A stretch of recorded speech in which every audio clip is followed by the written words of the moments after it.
ready to share her inspiring journey and insights. Let's welcome Mary.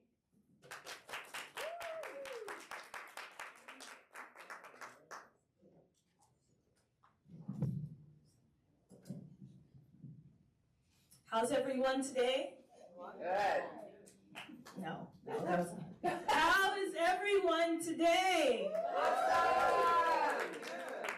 Much better, much better. So, as stated previously, my name is Mary Blake from Dallas, Texas, which I think the actual owners of this event are from as well. So, also want to thank them for their time and just setting this up. And in short, I am what's called a clinical research associate. What we do is we travel to hospitals or medical schools that are conducting research studies, and we audit them to ensure they're in compliance with local and federal regulations. I've finished my bachelor's from University of Texas at Arlington, and then went on to complete my master's from Tufts University, and I'm pursuing my PhD in public health from Capella University.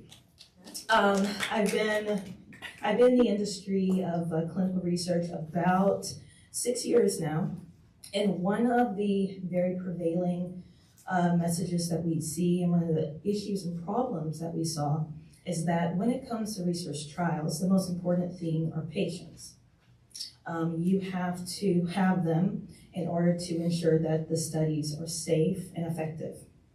And across years, doing this across states, across using different types of physician in different therapeutic areas, the one prevailing complaint and barrier and challenge that they all had and faced was that they could not find appropriate patients to fit their clinical trials. So, anything about me, if you know anything about me, I am a problem solver. And I looked and I was like, man, they're all complaining about this, and it's across the board. They don't even know each other, so there's a really big problem here in the industry. There's like a hole, a gap. And normally what we do, to be honest, is just document, make a note, and just keep going, because you don't have a lot of time anyway. But for some reason, I was like, you know what, I feel like there's something I can do about it. I started talking to a couple other colleagues in the industry, and they said the same things. Our doctors also say they cannot find the appropriate patients for these studies, or they're not able to meet the criteria. They're really frustrated. And then it kind of stopped there. And one day I said, you know what? Let's come up with our own solution. So I founded Blake Incorporated LLC back in 2020, but due to the pandemic, we were slightly delayed. And then our subsidiary of that is Panda Health Solutions.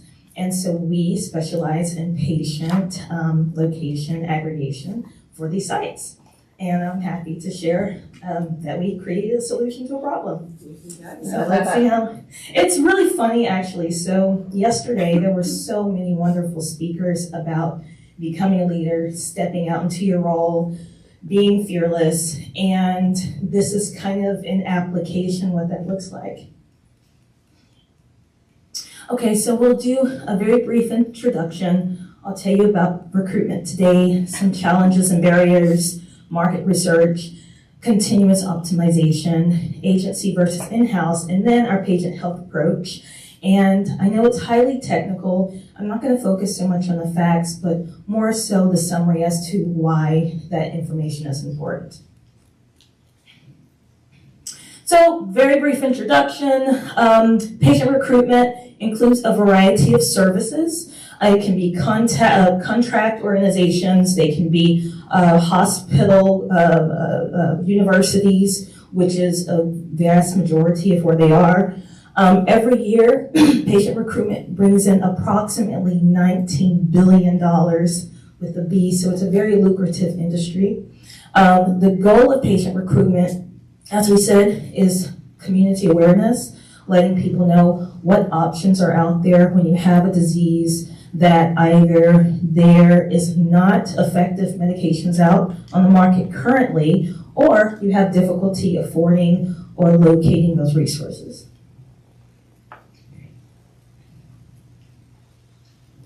So clinical trials are broken up into 4 phases, phase 1 through 4, and in each phase, they're assessing the efficacy and safety and tolerability of these medications, because remember, they are investigational, which is like an experiment medicine. So they are in the process of being approved by the FDA.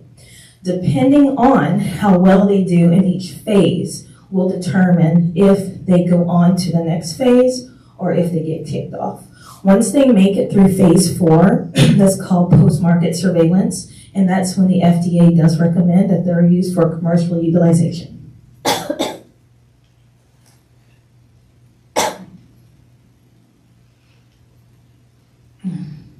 Why is this important? Who here has even heard of clinical trials or clinical research? Okay. Great. I was like, I don't know if anyone's even really heard of it. So that's great news that we have a majority. So in a study done in 2001, there were 5,000 just random people selected where they did a survey, and over 80% had no idea what they were. And these are people not like us leaders in the room. These are, just our everyday people, so they may or may not have been aware, but they didn't know. After educating them, after talking to them about why it was created, about the options, about how it's created, about how it can be effective and safe, then over 40% of that same population was then interested in participating or learning more. So it's important because in our community, there are a lot of people who have diseases that are either diagnosed or haven't been diagnosed yet, and they, number 1, can't afford or don't have access to medications, or number 2, like we were saying, they have some disease and it hasn't been effective for them. So finding new medications, new good medications too, because unfortunately they're also bad with the good, but finding new good medications is very important. And then, as we know, patients are the heart of clinical studies. You can't have a study without patients. It doesn't exist. So that's why no people, no studies. So it's very important and imperative that you find them. 50% of our clinics or sites do not meet enrollment, or they do not meet their goals. So all the clinics have goals. It normally is kind of competitive. Most of them don't meet it because they can't find them. So that's why it's a big, big problem in the industry. Each day that's delayed, depending on the study, can lose between $600,000 and $8 million. Yeah, because keep in mind, they pay for everything. So they pay for their transportation, they pay for food, if they have to have a loved one, they pay for their travel. They get a stipend just for participating. You get a stipend for participating. So every time it's wasted, the medication has to be refrigerated or frozen. So it can be very costly when they don't meet those goals. So what are the challenges? I've been talking about them. What are they? Let's take a look. So number 1 is eligibility criteria. In short, you can't just walk in and say, I'm going to do a study. There is actually a list of inclusion and exclusion criteria that the person has to be vetted by, and if they are appropriate, then they can be enrolled into the study. Awareness and education. So again, so many people just know what they don't know, and you don't know what you don't know, so you can't fix it if you don't know it. So there's a big, big lack of education in the community just about what it is and about the options, about getting that out there. So another is geographic location. Some towns that are very rural have a difficult time getting to large corporations or large facilities. Yes, they will help with some transportation, but if you have to go in for a study every other week and you don't have a car, it's going to get really old really quick to have to pay for an Uber or a bus. You're just going to say, I don't want to do it. Time is another limiting factor that possesses a challenge, because sometimes if there are infusions, lots of assessments, which they're big advocates on safety and they're big sticklers on us about that, it can be a full day that you have to contribute to coming into the clinic. You're doing all these assessments before, during, and after. and it can take a lot of time. Patient preferences. Some patients, they will walk in and they'll say, I will not do anything that's intravenous, period. I won't do it. Understandable, they have their rights to preference, whatever that is. However, if you say that's all we got, then they're out. Poor planning and execution. A lot of clinics, doctors are not marketers. They are the worst marketers, actually. They think they can just throw money at something, and it appears sometimes. And what happens is they end up wasting a lot of time and a lot of money. Same with budget. They spend all their budget that they're given, and then they panic at the end because they didn't find anybody. And then not knowing where to start. Like I said, doctors are not marketers. So a lot of times they don't know where to start. They don't know all the steps, and they don't have all the information. Market research. Most important thing here is by 2030, we are looking at the industry to grow at upwards of $840 billion. With a B. Wow. So, yes, post-pandemic, there have been a big push with pharma companies and the FDA pushing more clinical trials for the purpose of safety. As we know, whatever your thoughts are, I think we all can agree that there are pros and cons that we can all learn from what has happened. Things that worked, things that didn't. It's a learning process. However, that in itself has caused a big uproar for people saying, we need more information about what we don't know. So there's a lot more clinical trials that have been activated by the FDA, and will continue to grow.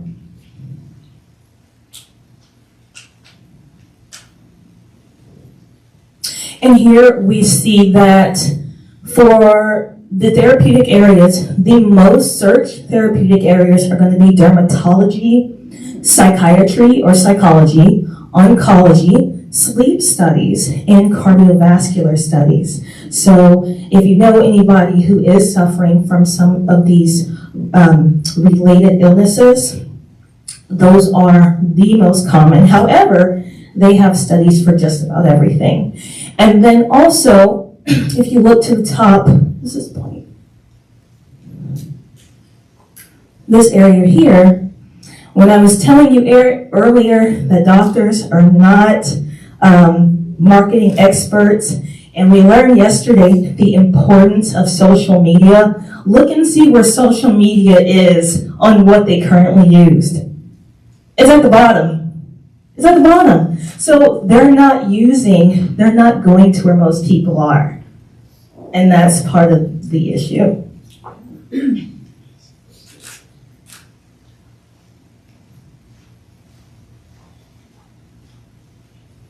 So our best practices. So what does it look like when you are looking for somebody, right? Our best practices are going to be determining, like we said, the inclusion and exclusion history. And that means that basically you can't just walk in, but we do have a list of things that we can check and see if you'd be an appropriate candidate for the study.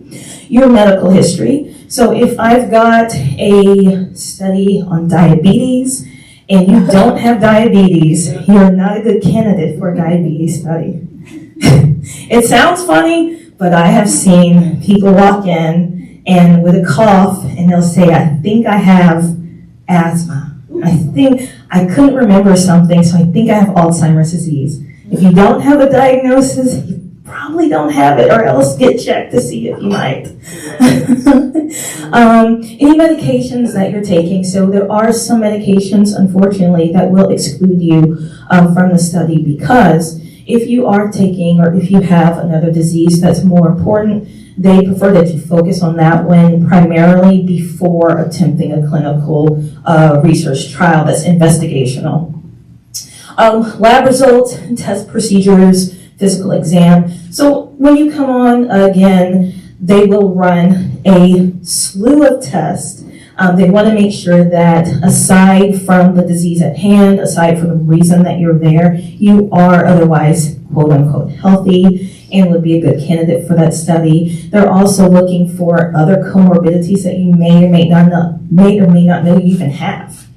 We've had patients come in and they're coming in for one thing, and the doctor will say, "Did you know that you also have a small tumor in your stomach, or you also have melanoma?" They'd be, "No, I have no idea." They'd be like, "Okay, now let's treat that first, then you can come back." So sometimes they come in for one thing and they leave with something completely different because they're not always doing their routine annual examinations.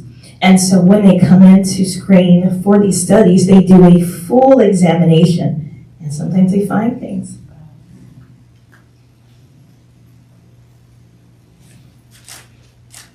And then reasons that people drop out or fall off or don't do it.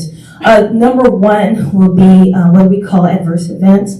And those are effects or symptoms of people having when they start this medication. So they do prefer you tolerate it well. If you come to the clinic and you start on a study and all of a sudden you're having headaches or you're having a rash or you're having bleeding, they're going to take you off because it's showing that the symptoms that you are exhibiting while trying this investigational medicine is doing more harm than good. And if it's not benefiting you, then it's not benefiting either party. Loss of motivation. So another big push we're trying to do is keep patients motivated, let them know that there's a light at the end of the tunnel. Sometimes they get really anxious and confused, and they have a lot of anxiety about the unknown. So you just want to keep them motivated, just you got this. You're only looking at, X amount of months, and then, you're done. Peer pressure and lack of education. So again, there can be very negative stigma around it, and appropriately so. I don't know, has anyone heard of the Tuskegee experiments? Yes. Okay. Nuremberg trials? Yes. Okay, good. So those are examples of clinical and research-based studies that were done on people who couldn't consent. They were done on, Tuskegee was done on the poor African-American community, and the Nuremberg trials were done by the Nazis following World War II. And they were done, I think it was orphans and Jews and all types of people, but basically people that they could take advantage of. So one reason that they have such now strict guidelines is so things like that don't happen, and to try and reverse the sentiment and thoughts around it. So who are we and what do we do? We are Panda Health, and if you ask why we chose a panda, because we always get that question, it is because we wanted to change the way the industry was seen. Often when you think of healthcare, it's a very, kind of a mundane picture. There's a random doctor, a random patient, very, very blue, soft colors, a stethoscope somewhere. They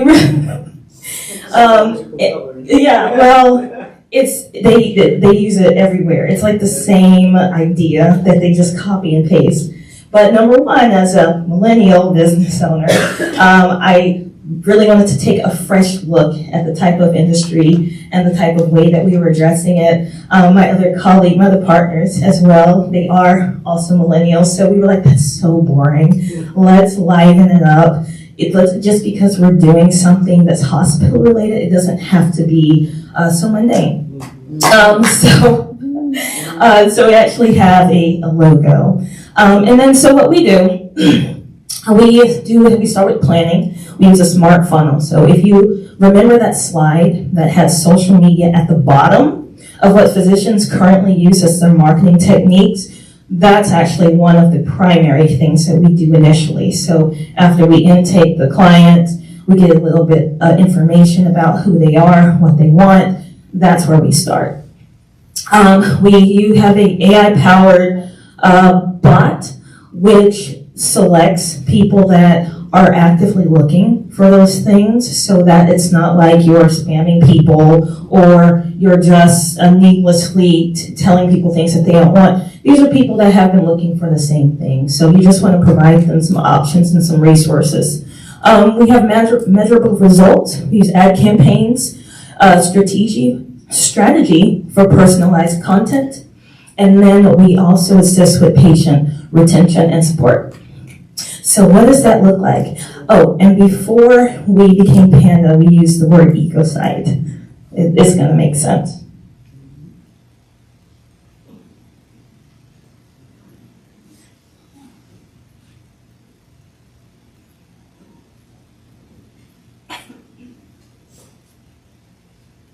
Comes in. Our all-in-one lead generation system makes it easier, better, and faster for healthcare providers to find the right patients on autopilot. We use actual healthcare professionals to help direct leads for more accurate patient identification. And we also use a centralized marketing agency, not an overseas company. With our lead generation system, you can attract, convert, and get more patients on autopilot. Say goodbye to the frustration of figuring things out on your own. We have the ability to send calls of potential patient to closest clinic in the area by patient zip code. Our proven scientific patient acquisition methods and frameworks help you grow your healthcare practice on autopilot. With our custom strategy, you'll learn how to get more patients, more traffic, and better website performance. We offer 3 different tiers which can be billed monthly, no annual contract. Pay for enrolled patients only. If they don't enroll, you don't pay. EcoSite is cost and time efficient when compared with competitors. Join EcoSite today and start growing your healthcare practice on autopilot. Great commercial. Thank you, I'm pretty proud of that. But yeah, so that's what we will send to potential clients when they're interested, want to learn a little bit more about who we are and what we do and how we could potentially benefit them.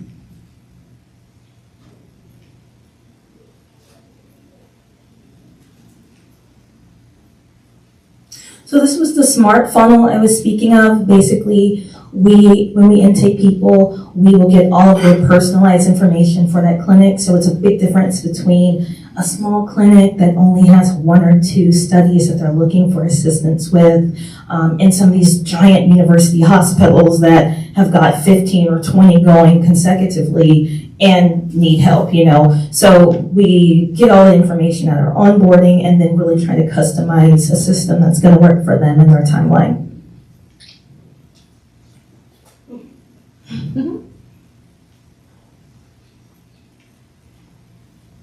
And then we do use AI. I'm not sure if you guys are familiar with ChatGPT or Claude or Mariella. They've got all kind of names.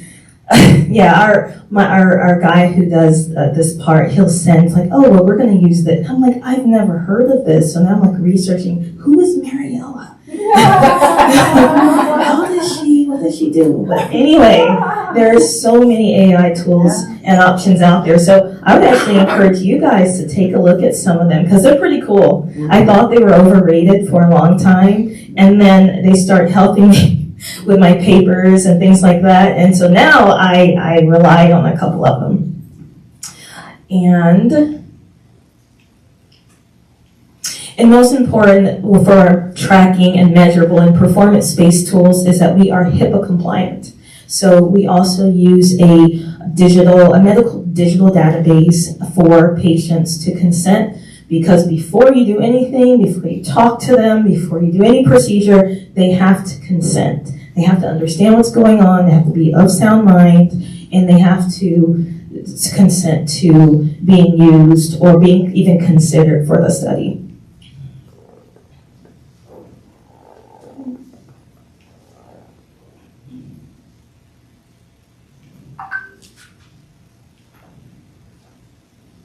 And we do have a new model that's coming soon. I thought I had a picture, but I don't. So starting January 2024, we will give the physicians a dashboard where they themselves can go and see how their own clinic is doing, instead of them calling or emailing or asking, like, well, what's going on? Well, how long is this going to take? Well, I paid for this. Well, Now we're giving them the ability to check and analyze that themselves. We're made by healthcare professionals for healthcare professionals, so instead of just a marketing agency, we all work in the industry. So we're better able to help them allocate and locate the appropriate patient population for their studies. No charge up front. So another thing that most marketing companies typically do is there's an upfront fee, which there's nothing wrong with. But when it comes to clinical trials and patient recruitment, most people don't make it because of those inclusion and criteria lists at the beginning, because it can be pretty lengthy. Most people actually don't make it. And that's another reason sometimes they can't meet the recruitment goals, is because everybody they try, they're not good candidates. And then one other thing that I am super, super excited and pumped about is that we're looking to connect and branch with other industries. I was at a basketball game a few weeks ago with a friend of mine, and you ever notice that like Whataburger will sponsor, you know, they have ads, and then Nike has an ad, and then State Farm has an ad, and I started thinking, I was like, why does Whataburger, like why are they a sponsor of the Dallas Mavericks at the NBA? So anybody can do it, you know, anyone can do it who's going to pay for it. And I was like, why don't we have services that are more niche, that can reach out to people a little bit better and connecting with these other places? Like I was talking to you about earlier, a big problem is that people just don't know. They don't have any information about it. They don't know about it. They don't see it. And no one has done anything about it in the last 30 years. That's changing. So one thing that we are looking to do is connect with other industries. We are actually in talks with the Dallas Mavs about becoming a sponsor. Yeah. So we will see. Yeah. That like little light bulb, I was like, there's a big market here. And then more to come. I love all of your stories, and I actually would like to collaborate with you guys as well, because affiliate marketing, you know, you give me your stuff, I give you mine, we all make some money at the end of the day. Yeah. Mm-hmm. So, and help people. That's right. You know. That goes without saying. Yeah. Of course. It's a win-win. It's a win-win. Yeah, help people make a little money. Yeah. Okay, so that is our dashboard. So it's a sample of a dashboard. Basically, like I was saying, physicians will have the opportunity. They can track their payments. They can track their charges. They can track how many patients are coming down the pipeline, how many make it through, how many don't. And this is just an example of our packages. It's actually going to go up a little bit, but just an example. So like I said, we do try and customize based on the clinic, based on their budget, based on their time frame, based on how many subjects they're looking for, based on how big or small they are. And we try and work with them wherever they are. So I'm happy to, I think at this time we have officially 3 clients under contract. So really, really happy. And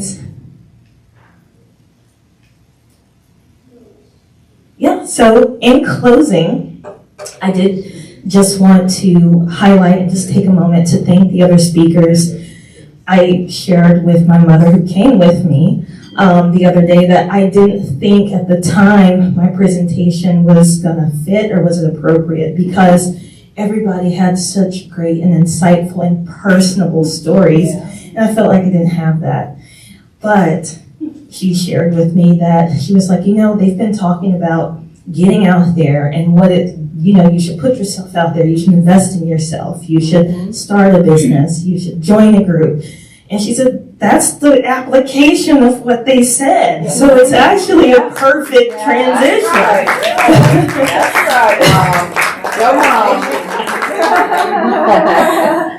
So in closing, thank you all for your time, and wanted to share one little verse I am a believer, and Psalms 56:3 says, "When I am afraid, I put my trust in God. I shall not be afraid, for what can flesh do to me?" So I'm not letting anyone tell me what to do, how to do it, when to do it, why to do it. Like our friend earlier said, they're not living rent-free in my mind based on their limitations. So that spoke volumes to me. I hope it did to you as well, and enjoy the rest of the conference. Yeah, Mary!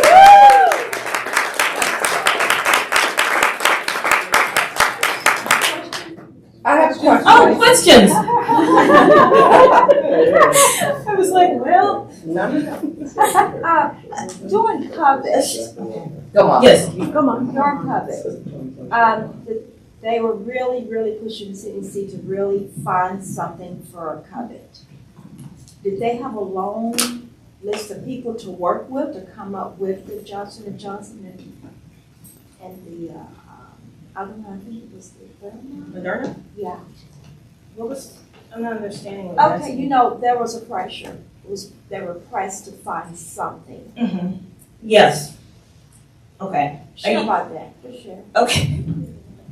So I think what she's asking is, during the pandemic, like I showed at the very beginning, it's broken down to 4 phases. Each phase is not supposed to proceed until the last phase is proven. Each phase can take 2 to 4 years. And sometimes when a good drug comes to market, it's been 10 years coming down the pipeline. Sometimes when there's a current pandemic or a current situation, they will expedite the process. However, as they are expediting the process, they begin at the first stage for other studies. So they're looking for, or they looked for, in their opinion, what would be best. Because if people are actively dying, what are you going to tell them? Give us 10 years. We're going to get you a really good drug. We're going to get something good. No, people are like, I need something now.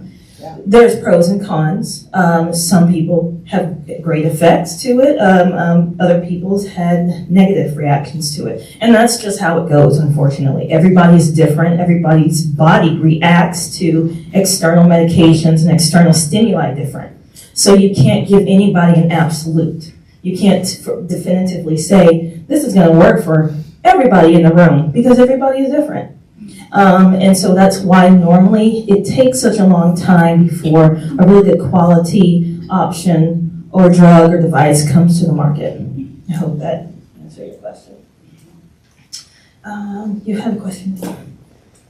You first. Me? Yeah, I have 4 questions. I'll keep them really quick. One.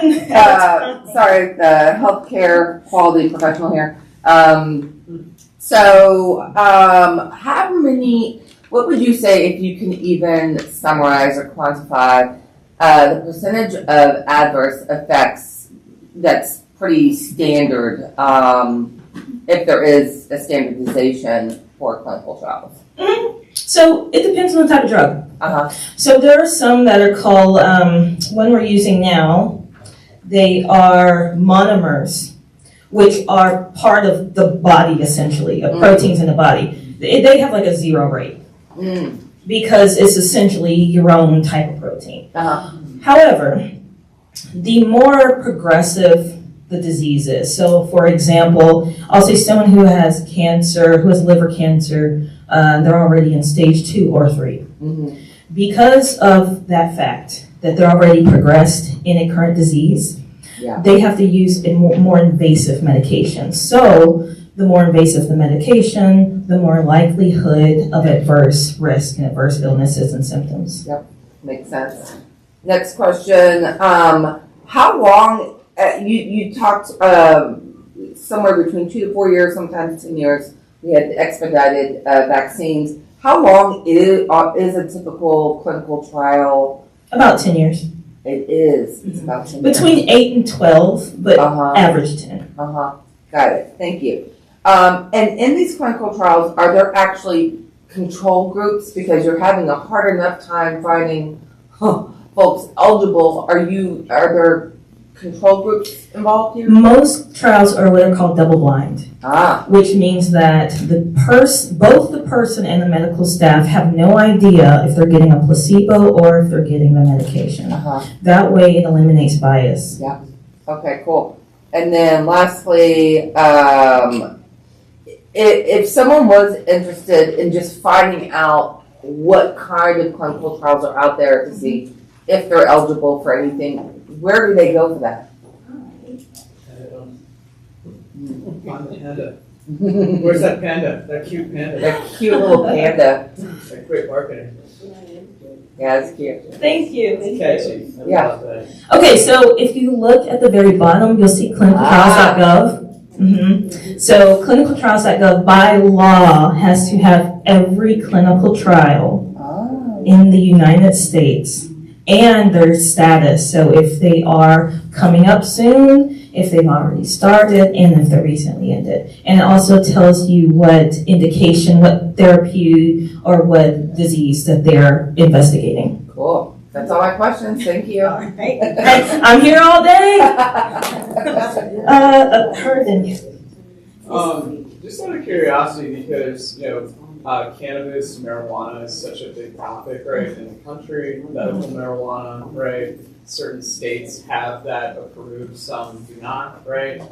I left North Carolina because they did not have medical cannabis there. So I was not going to sit there and die or shake to death because, the other things I was trying to work from, right? So I'm just curious, as somebody who, is a person that uses it and helps me, right?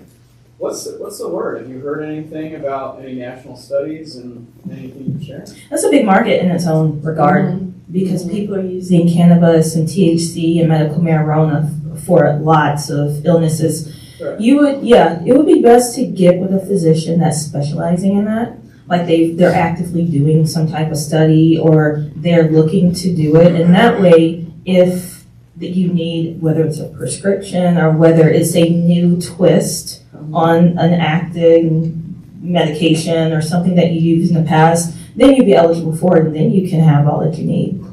Yeah, I'm kind of just curious if there's new studies. So if you go to clinicaltrials.gov, there's a filter option, for that. and you can type in CBD, you can type in medical marijuana. Yeah, you can just look and see what's in your area. It's all there. Cool. Yeah. Thank you. Of course. I know we chit-chatted a little bit yesterday about some of the disparities that those who show up for these clinical trials are. What is the prevailing demographic outlier that highlights who is the most disadvantaged that would take advantage of this and around that? So it's 75 to 80% of people who can't afford the medication. And a lot of times that does look like your poor Black and Hispanic communities because number one, they're not getting diagnosis as soon as they should have. There's a big push for preventative health. Where's my friend who spoke on prevention yesterday? Okay, yeah. So there was a great discussion the other day on preventative health. Unfortunately, in a lot of communities, it's like out of sight, out of mind, or because you're so busy, or you don't know how to incorporate, the small changes really well. You think it's just genetics, or you think it doesn't apply to me. And so what happens as time progresses, you get to kind of a threshold. Eventually, it's point of no return. And then you're going to these clinics, even if it's investigational medicine, and you've got a full-blown, disease, that, whatever it could be, where if you could have taken small steps way a long time ago, it may not have been as progressive, but it's typically populations that have been drastically underfunded.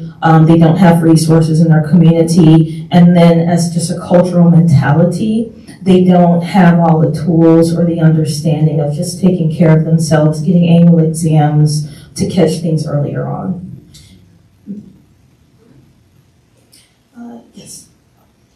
I ladies first. Yeah, okay. A couple of things, for all of us who are into the social good component, one of the things that you can mitigate this as well is through education. So aside from not having the resources, what there is no trust. So in those underserved communities, you have to just be that experience that was a real legit thing and it was purposeful. So it becomes that trust. So you have to overcome the mindset of the lack of trust, and then introduce it, get people convinced. You know, I would call my mom. The only way I got my mom to even know something was wrong with her health in 2016 when it started going down. I just took her to the hospital, parked inside the or she said, "Why are we here?" I said, "Because you're going in. You walking out because you're a bit too thick for me to pull you, or I just take you a chair." You know, so I looked at me like I was crazy. I said, "You know, she don't go with them, so I'm taking her in." And so that thing is like her blood pressure 225 over 100 and something, and a heart rate, but it was a start of something. And that's the same thing that we have to do is the education component. Anything that we talk about today is the education component to those people who need it most. Then for you as well, as you continue to pursue opportunities, Dallas is a great opportunity for you to leverage. It is a large market that you do. But you also have your playground right there of all the government entities that have need of your services. So you go to clinical.gov, what government agencies are in there? HHS, NIH, CDC, USAMRA, Department of Veterans Affairs, Department of Energy. Any agency and entity is in there, those are your requirements. And that's how you establish, and you establish your pitch, your outreach engagement, or unsolicited proposal. That's how you get them interested in talking with you. So when you're ready to do your, have your pitch ready to go talk to the VA person, let me know. I'm ready. Magic. What are you doing tomorrow? Magic.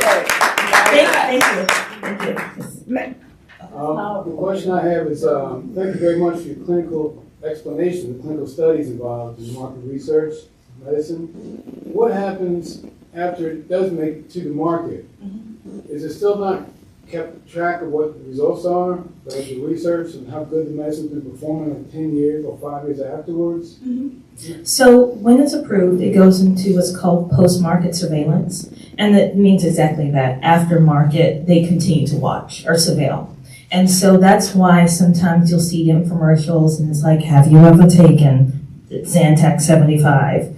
Because as it hits the market, they still continue to surveil it. So when people are going to doctors and complaining and saying, I'm having chest pain, I'm having severe rash, and the doctors are kind of deducing like, okay, well, what's been going on? What did you take? And I'll be like, well, I've just been taking, I think even baby powder after years. Now they're looking at relaxers. Yeah, now they're looking at relaxers and things like that. So what happens is over time, you start to see certain trends, and certain people across the board will complain on the same type of effects. And then somebody in the FDA who's monitoring this, they'll say, hey, we've got these trends where people are complaining about this problem. Eventually, they'll pull it. So they stay on top of it all the time.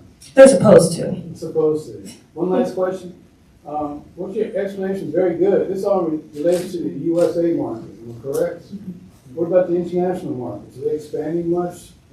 I'm assuming pharmaceutical companies being as how much impact they can have market value. I'm assuming they're going into other facets of other economies. Absolutely. So the US and the UK have a, it's called IUPAC, but it's basically the US and the UK use the same type of, it's called good clinical practice. It's the same baseline, same rules. So I could do a study here, go over to Germany, essentially do the same one.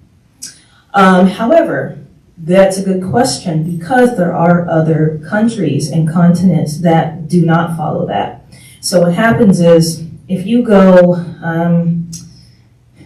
there are many countries out there that aren't, but I'll just say if you go to a country and they don't have that agreement in mind, then it's your discretion.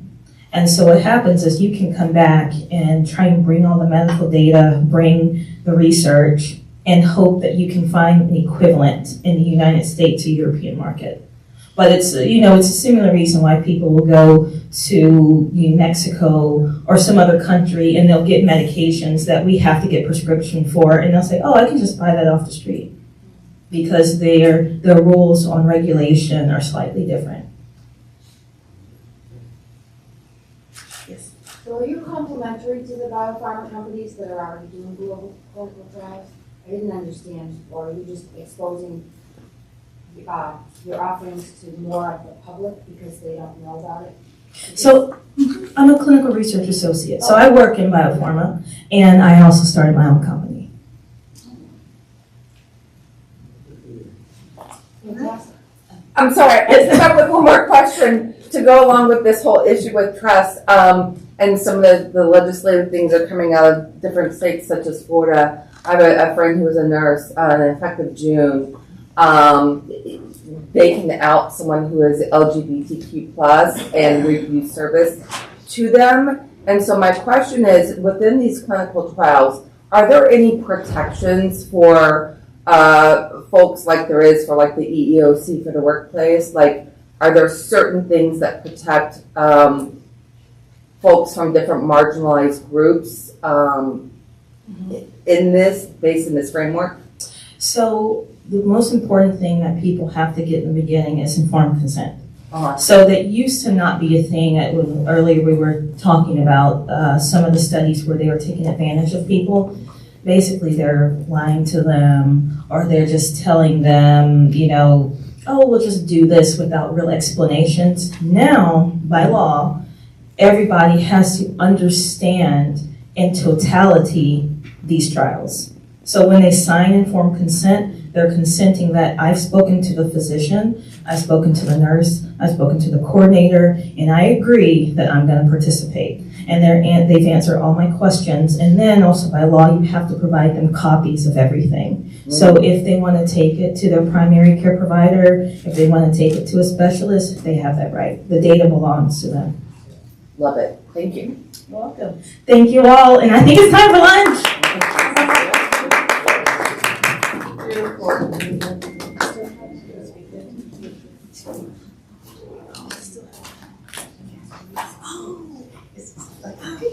We got one more speaker. I'm so sorry.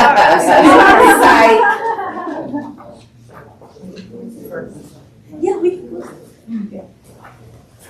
Thank you so much, Mary, for your great talk.